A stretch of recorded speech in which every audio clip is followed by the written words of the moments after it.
আল্লাহ রাব্বুল আলামিন কালামে হাকিমের মধ্যে বলেন, লান তানালুল বিররা হাত্তা তুনফিকু মিম্মা তুহিব্বুন। আল্লাহ রাব্বুল আলামিন বলে, বান্দা তুমি ততক্ষণ পর্যন্ত প্রকৃত মুমিন হতে পারবা না যতক্ষণ পর্যন্ত না তুমি তোমার প্রিয় বস্তু আল্লাহর রাস্তায় দান করবে।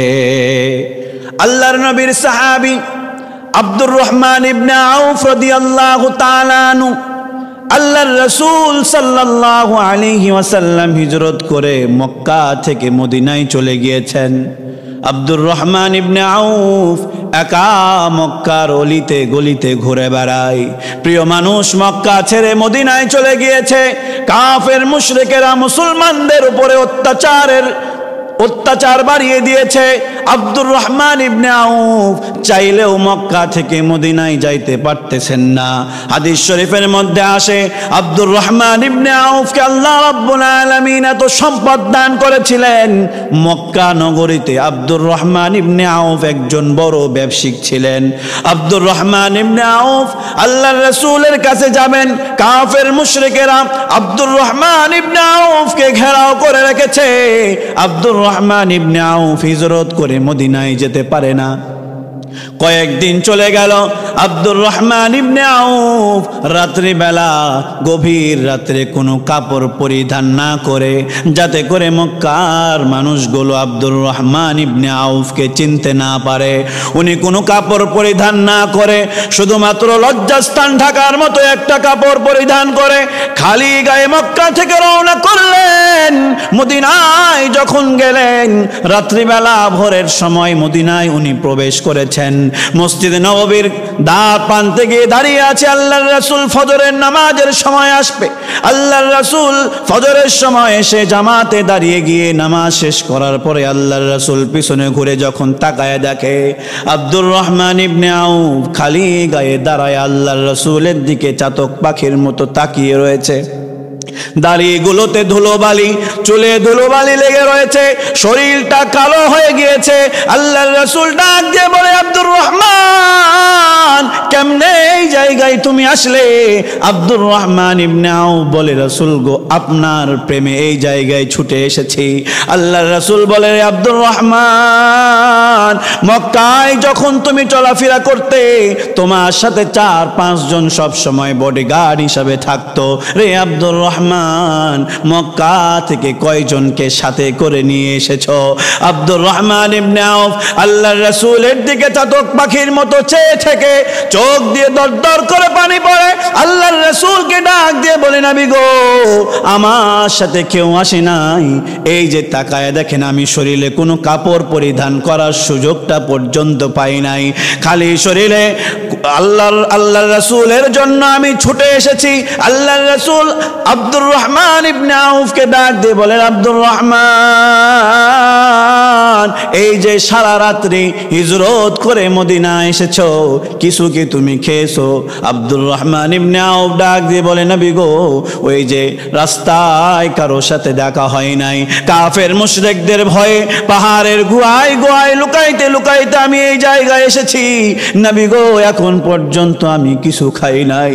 আল্লাহর রাসূল আব্দুর রহমান ইবনে আউফকে জড়ায় ধরা সাহাবায়ে কেরামদেরকে ডাক দিয়ে বলে, ও আমার সাহাবীরা, তাকায় দেখো, আমার এই সাহাবী মক্কার বড় একজন ব্যবসায়িক ছিল, যার সাথে সব সময় 4-5 জন বডিগার্ড ঘুরত, যার শরীরের পোশাকটা অনেক দামি ছিল।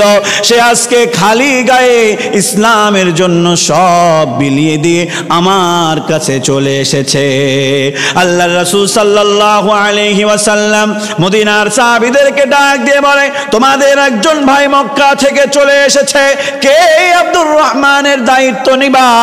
সাদ ইবনে রবিয়া রাদিয়াল্লাহু তাআলা আনহু দাঁড়িয়ে গিয়ে বললেন, ইয়া রাসূলুল্লাহ, মদিনায় সবাই জানে আমিও বড় ব্যবসায়িক, আমার ভাই আব্দুর রহমান ইবনে আউফ যেমন মক্কায় বড় ব্যবসায়িক ছিল, আমি মদিনার বড় ব্যবসায়িক। আমি চাই আব্দুর রহমান ইবনে আউফকে আপনি আমার ভাই বানিয়ে দেবেন। আল্লাহর রাসূল সাল্লাল্লাহু আলাইহি ওয়াসাল্লাম আব্দুর রহমান ইবনে আউফকে যখন সাদ ইবনে রবিয়ার ভাই বানিয়ে দিলেন, সাদ ইবনে রবিয়া আব্দুর রহমান ইবনে আউফকে বাড়িতে নিয়ে গেলেন। বাড়িতে নিয়ে যাওয়ার পরে আব্দুর রহমান রে ডাক দিয়ে বলে, ভাই এই যে দেখেন আমার বাড়ি অনেক বিশাল বড় বাড়ি, আজকে থেকে আমার বাড়ির অর্ধেকটা আপনারে দিয়ে দিলাম। আমার দুইজন স্ত্রী রয়েছে, সবচাইতে বেশি মহব্বত করি আমি আমার দ্বিতীয় স্ত্রী, ছোট স্ত্রীকে। হে আব্দুর রহমান, আল্লাহ রাব্বুল আলামিনের পয়গম্বর বলেছে, লান তানালুল বিররা হাত্তা তুনফিকু মিম্মা তুহিব্বুন। আল্লাহর নৈকট্য অর্জন করতে চাইলে নিজের প্রিয় বস্তুটা আল্লাহর রাস্তায় দান করতে হবে। ও আমার ভাই, ইসলামের জন্য আমি আমার যে স্ত্রীকে বেশি মহব্বত করি, আমি চাই তারে আমি ছেড়ে দেব, আপনি তারে স্ত্রী হিসাবে গ্রহণ করবেন। আব্দুর রহমান ইবনে আউফ সাদ ইবনে রবিয়াকে ডাক দিয়ে বলে, ভাই আপনি আমার উপরে আহসান দেখিয়েছেন, আমি অনেক কৃতজ্ঞ হয়েছি, তবে আপনার কাছে আমার অনুরোধ থাকবে। মক্কার বড় ব্যবসায়িক ছিলাম আমি, আপনার কাছ থেকে আমি অনুরোধ চাই না, তবে সহযোগিতা চাই। আপনি আমারে কিছু মাল দেন, আপনি আমারে কিছু সম্পদ দেন, আমি ওই সম্পদ নিয়ে ব্যবসা করে বড় হতে চাই, কারো ইহসান নিয়ে আমি বড় হতে চাই না।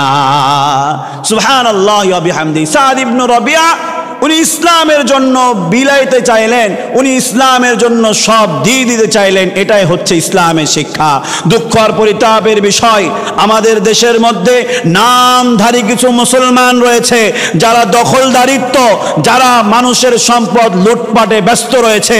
আমরা তো 5 তারিখের পরে মনে করেছিলাম আমাদের দেশ স্বাধীন হয়ে গিয়েছে, কিন্তু বর্তমানে কিছু লুটপাটকারী ব্যক্তিরা মাথা ছেড়ে উঠেছে, যারা নিজেদেরকে মুসলমান দাবি করে, যারা লুটপাট করে, অন্যের মাল আত্মসাৎ করে, তারা প্রকৃত মুসলমান হতে পারে না। সাদ ইবনে রবিয়া আব্দুর রহমান ইবনে আউফকে ডাক দিয়ে বলে, ভাই কেন আপনি আমার কাছ থেকে সহযোগিতা নেবেন না? আব্দুর রহমান ইবনে আউফ ডাক দিয়ে বলে, ভাই ইসলাম কখনো কারো কাছে সাহায্যের জন্য সেই সময় হাত বাড়াইতে বলে নাই, যেই সময় শক্তি আছে তবুও হাত বাড়াইবে। আমারে আল্লাহ শক্তি দিয়েছে, আমারে আল্লাহ বুদ্ধি দিয়েছে, আপনার কাছ থেকে আমি কিছু চাই না। সাদ ইবনে রবিয়া ওই সময় আব্দুর রহমান ইবনে আউফকে কিছু সম্পদ দিয়ে সহযোগিতা করলেন। ইসলামের ইতিহাসে লেখা হয় আব্দুর রহমান ইবনে আউফ ওই সম্পদ নিয়ে ব্যবসা করে মদিনায় সবচাইতে বড় ব্যবসায়িক হয়েছিলেন।